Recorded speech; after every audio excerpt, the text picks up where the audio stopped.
Good evening. Kung kayo po ay bago pa sa aking channel, huwag niyo pong kalimutan na mag-subscribe.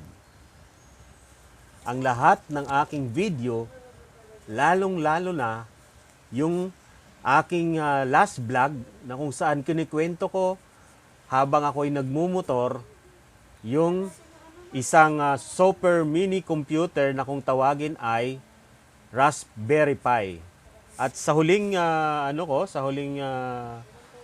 sinabi ko sa susunod na video ay ipapakita ko po sa inyong lahat yung yung itsura ng Raspberry Pi at yung mga kailangan para tumakbo yung Raspberry Pi. Magamit po natin itong Raspberry Pi na kung tawagin ay Super Mini Computer. Ngayon, unang ipapakita ko po sa inyo, itatapot ko lang po sa screen. Unang-una, ito ipapakita ko po sa inyo. Ito po ay yung power supply, power socket.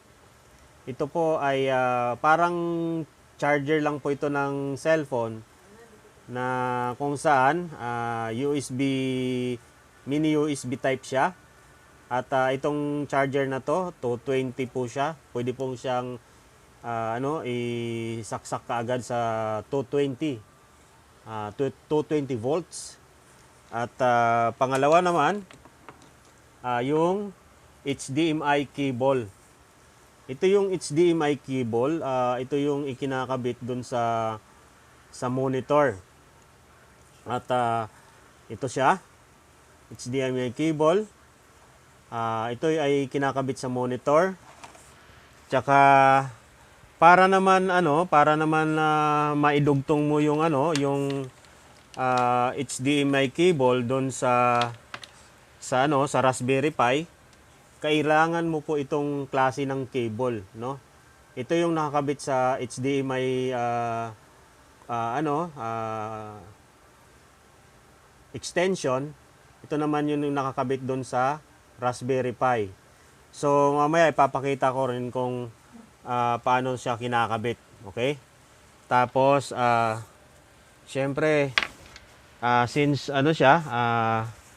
computer siya, kailangan din siya ng keyboard. Kailangan siya ng keyboard. So mamaya ipapakita ko siya kung paano siya naka-install sa Raspberry Pi natin, Itong ito yung USB cable sa keyboard. Ito yung ikakabit doon sa Raspberry Pi. Okay? Tapos syempre yung controller, yung mouse. Ito yung mouse, naka USB type din siya. So okay, USB type siya. At ngayon ipapakita ko naman sa inyo yung itsura ng Raspberry Pi. Ito naman yung Raspberry Pi, Makikita nyo yung Raspberry Pi, itong nakikita nyo dyan sa ibabaw, yun yung mayroong fan. Maliit na fan na para magkaroon ng cooling system yung loob ng Raspberry Pi. So, dito naman, makikita mo dito yung USB card. Ito yung USB card na actually, I think, 64 gig na USB card na nakasalpak dyan. Sasalpak ko lang po siya. Itong kulay puti na to. Ito yung USB, micro SD card pala, micro SD card. So dito naman, dito sa ito yung saksakan ng power supply, power cord. Dito itong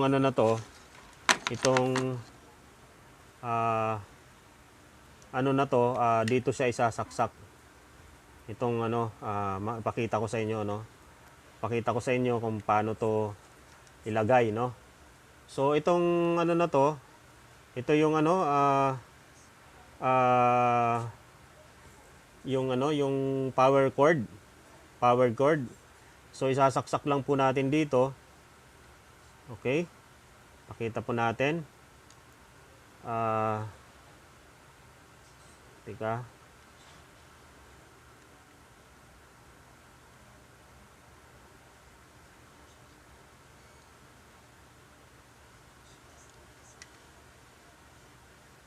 So yun, pakita lang po natin.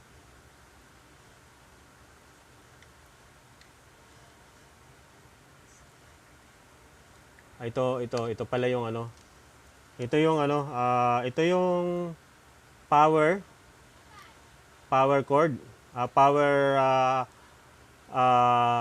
input. Dito mo isasaksak tong ano, power cord. Ngayon, ito yung ano, nakakabit na siya. Nakakabit na siya. So dito sa ano, ang kagandahan nitong ano na to, yung charger cord, power cord, or anong tawag dito, mayroon siyang ano, switch. Meron siyang switch. Kita mo nakadugtong siya. Kung halimbawa ano, hindi mo na kailangan pag gusto mo siyang ano, i-off, ito lang ang pipindutin mo. I-off mo yung Raspberry Pi. Ayan. Tapos pindutin mo lang. So yun ang ano, habang nakasaksak po itong ano, Raspberry Pi. Okay? Pakita ko rin sa inyo kung halimbawa nakasaksak na tong Raspberry Pi. Pakita ko sa inyo. So makikita nyo yung Raspberry Pi umilaw siya, no? Umilaw siya. Ngayon, pipindutin natin tong switch na to. Tingnan nyo, ayun. Okay. Yun, naka-on siya. Umilaw siya, naging green. So ibig sabihin, gumagana yung Raspberry Pi. So pipindutin ko ulit para patayin yung Raspberry Pi. Okay, namatay na siya. So ganun lang siya kadali, no? Pinakita ko sa inyo na sinaksak ko yung ano, yung power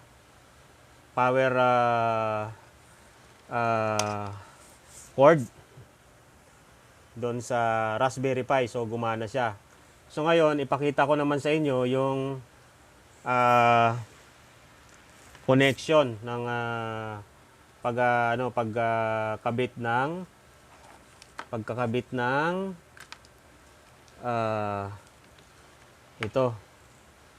ito nga pala HDMI, no? HDMI cable siya.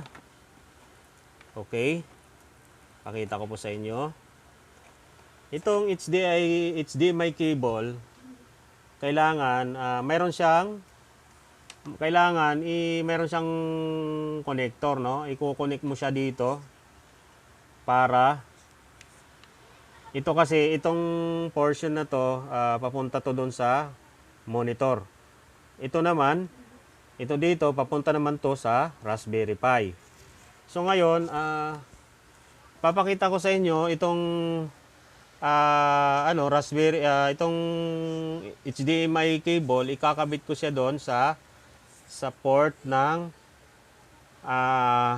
Raspberry Pi para makonekta yung Raspberry Pi sa monitor. So ito yung dulo ng HDMI. So dito siya ikakabit, no? Dito siya ikakabit. Dito siya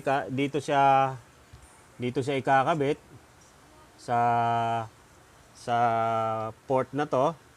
Dalawang port na to. Dito siya kakabit para makonect yung monitor sa Raspberry Pi. Aba, again, ang gagamitin po natin na cable is HDMI dahil ang requirements po ng Raspberry Pi ay HDMI monitor or HDMI TV para magkaroon siya ng output sa monitor. Okay?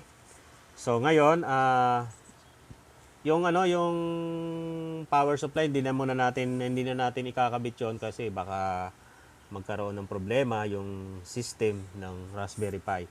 Non-off ko lang kanina pero Ito naman madali lang naman ma-recover yung ano, yung ano nito. Halimbawa, pagka na ano siya na on and off mo siya ng parang ano, parang inaano mo lang siya, nire-reboot. Maano lang naman madali lang siyang i-troubleshoot ano. So ngayon ikakabit ko naman yung okay, nakikabit ko na yung ano, yung HDMI cable.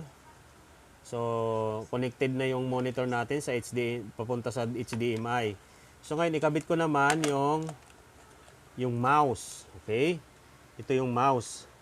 So, mouse. Okay? Ito yung mouse. Ito naman yung USB port na ikakabit natin kahit sa alin dito sa apat na to. Okay? So ikakabit ko dito muna sa ano, sa tabi ng Ethernet port, okay? Yan, nakakabit na yung mouse, okay? Nakakabit na siya yung mouse.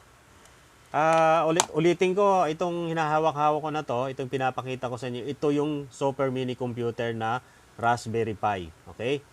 Raspberry Pi i3, no? Bali ano po ito, equivalent po siya ng iCore 3 na desktop computer or laptop. Okay? iCore 3.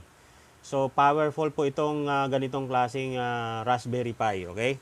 So ngayon, ikabit ko na po yung keyboard. So, okay. Tika. Kabit ko yung keyboard.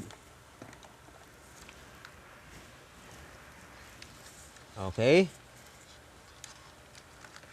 Pakita ko yung keyboard, no? Ito yung keyboard.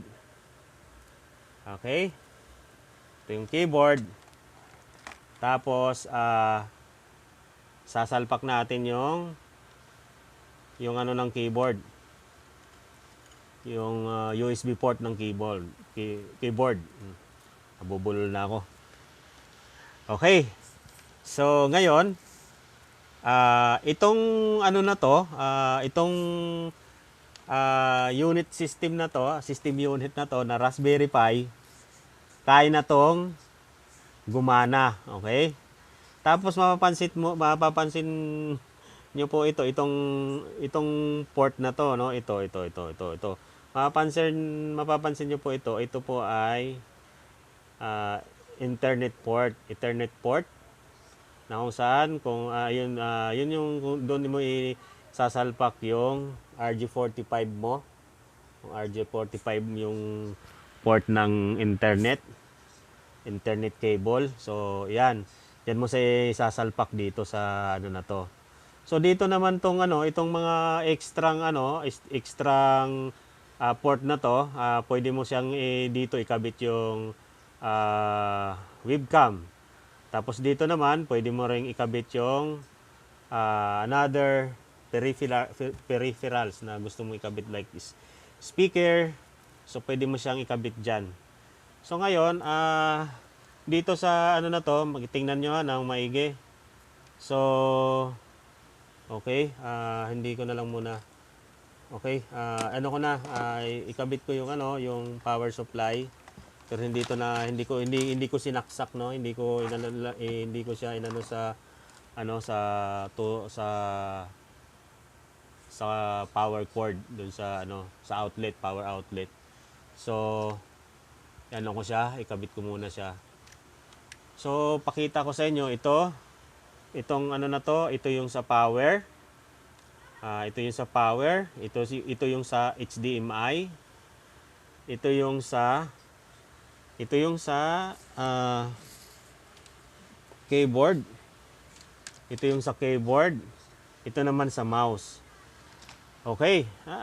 Di ba napakasimple lang yung pag-connect ng Raspberry Pi. Tapos pakita ko sa inyo yung monitor na gamit ko. Luma na to eh.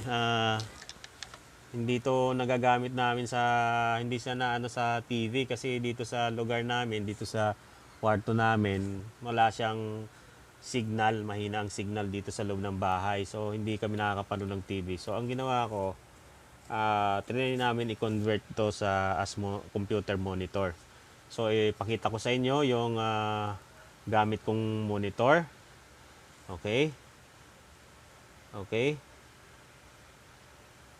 So, ayun. Yun yung ano, yun yung monitor. Ayan, naka ano nga ako, nakikita. Ito yung ano niya, Samwon. Hanggang pang ano lang yan. Pang masa. Mura lang yan. So, ngayon, tawagin ko yung ano, yung aking ano, authorized operator nito kasi sa kanya to.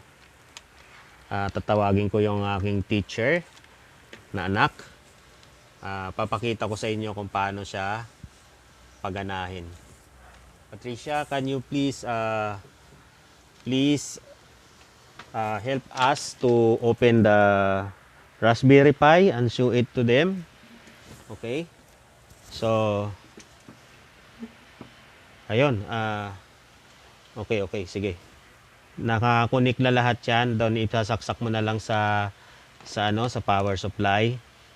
Tapos paanda rin na natin. Okay. Tanggalin muna natin yung extension ng cellphone. O papakita natin kung paano po siya gumana. Okay. Ayan. Yan lang po yung aking mini connection. Pasensya na, medyo magulo pa yung ano, computer table namin. So, bago lang po kami nag-assemble ng ganito. So, yun, nakikita nyo na binuksan niya yung monitor, no? Yung monitor na nakakabit sa Raspberry Pi. Ngayon naman, bubuksan naman niya yung Raspberry Pi. So, bear with us kasi syempre, ayun, nakita niyo yun nag-pop up siya. Tapos yan, yun, nag-ano na siya, nagbabasa na siya. Okay? So, yun, panoorin nyo kung paano siya gamitin. Nakita nyo kung paano siya i-connect. Yun, nakita nyo yung logo ng Raspberry Pi. Ang galing. So, yun yan, oh. Okay. So, ni-reboot niya, no? Para lumabas yung ano. Yun, nag-start up na siya. Pakita ko sa inyo. Siguro, lagyan natin ng internet para makita nila kung paano ba to gumana, okay? So, okay. Yan, itong ano ngayon, yung ano namin, tinitest namin to, hindi siya nakakonect sa internet. Oh, yun, no? Nakita nyo? Nakita niyo na yung screen. Yun yung desktop screen ng Raspberry Pi, okay? Ilalapit ko lang yung mga makikita mo sa monitor. Ito yung logo ng Raspberry. So, ito naman, ito yung Explorer niya. Pagka clinic mo siya, makikita mo lahat ng pwedeng i-search. So, can you show us my dear daughter? So, okay.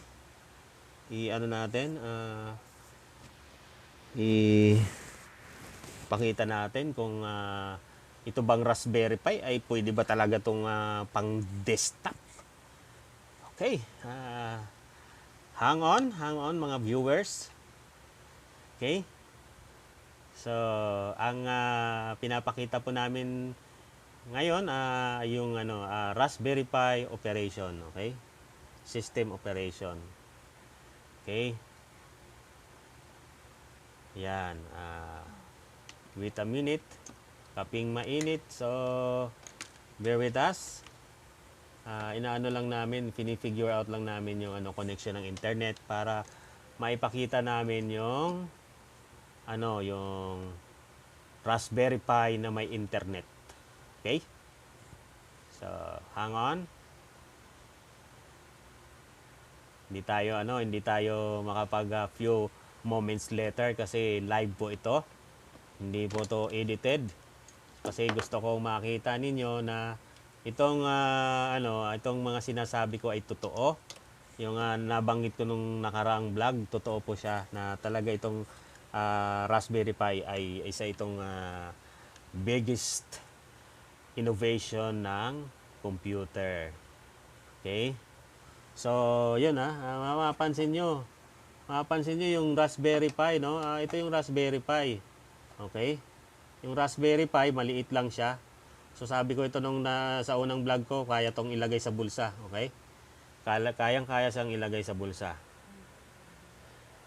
So, yun. Tingnan nyo po. Kinokonek siya sa internet. Okay. So, okay. We're already andito na tayo we're already on the web. Nasa web na tayo. Nasa website na tayo, okay? So, yan tingnan nyo. So, itong yun, nakikita nyo ito. Nasa web na tayo.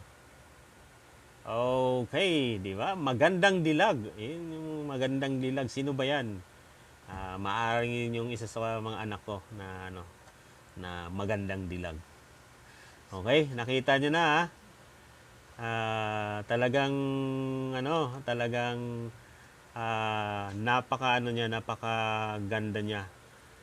Itong Raspberry Pi, makita nyo hindi mo na kailangan ng CPU na malaki. Kakabitan pa siya ng speaker. Ayan, speaker. Lalagyan siya ng speaker. Okay? Sinasalpak siya. Yan siya nasa namin. Ayan. Nakakabit na sa speaker, oh. Ito yung speaker, maliit lang yung speaker, ano? Okay? Oh. Ayun, oh. Ito hindi to kasama to, hindi to kasama.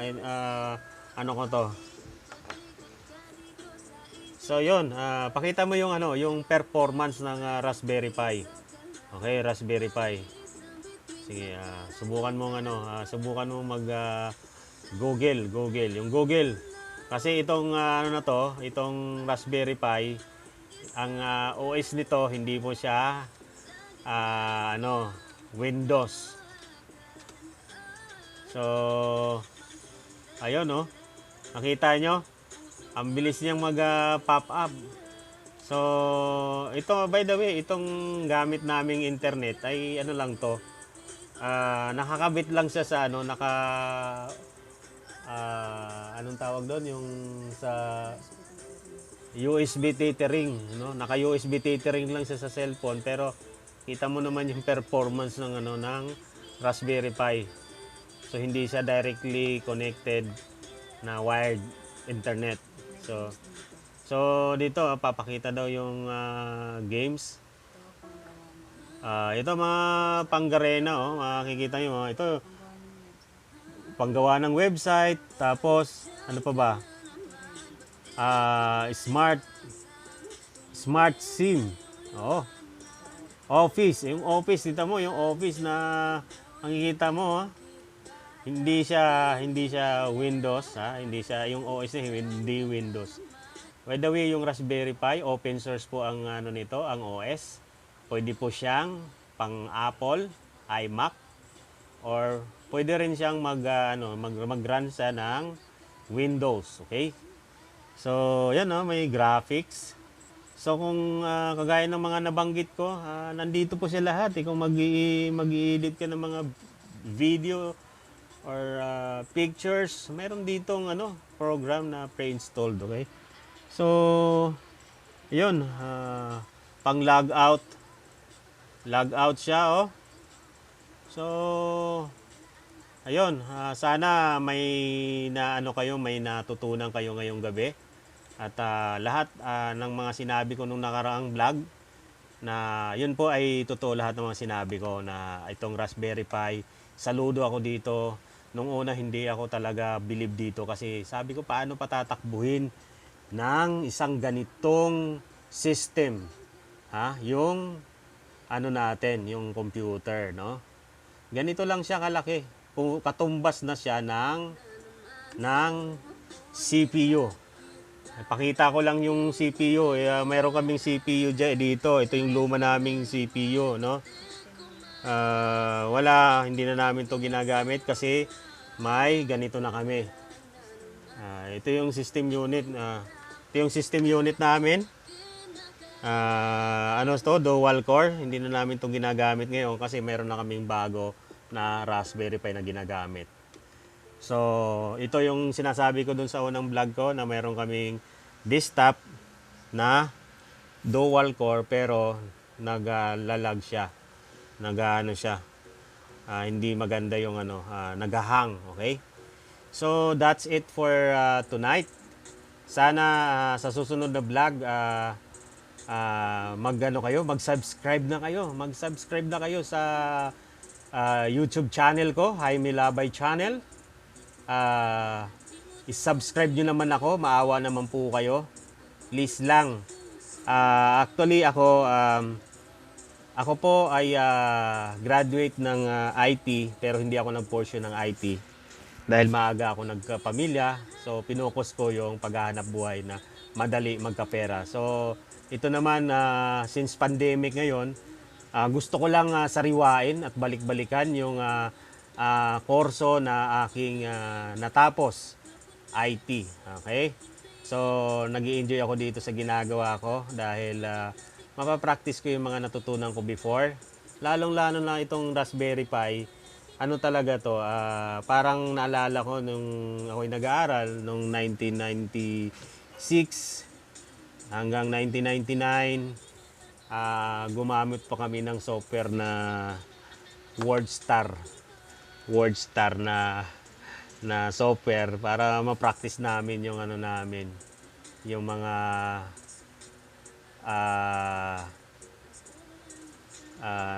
tawag ng mga commands na minimemorize namin para mapatakbo namin yung WordStar, yung system, okay? So that's it for tonight. Thank you for watching and please subscribe my YouTube channel. I-share ko yung mga sinishare ko doon sa YouTube channel ko. Nag-share lang ako habang nagmamaneho ako kasi talagang gustong-gusto ko po talagang nagmamaneho ako ng motor. Mahilig po ako magmotor. At dahil sa kahiligan ko magmotor, isa rin po akong Grab rider, okay? Grab rider po ako at entrepreneur. Since mahina ang business ko, so madalas akong nagmamaneho ng motor kasi nagdi-deliver po ako ng mga goods. And na-share ko dun sa aking vlog is about the situation, yung mga nararamdaman ng mga tao o ano nararamdaman ko. I love to share what is happening on our environment. Okay? Please subscribe and like my YouTube channel. Okay? Baboos!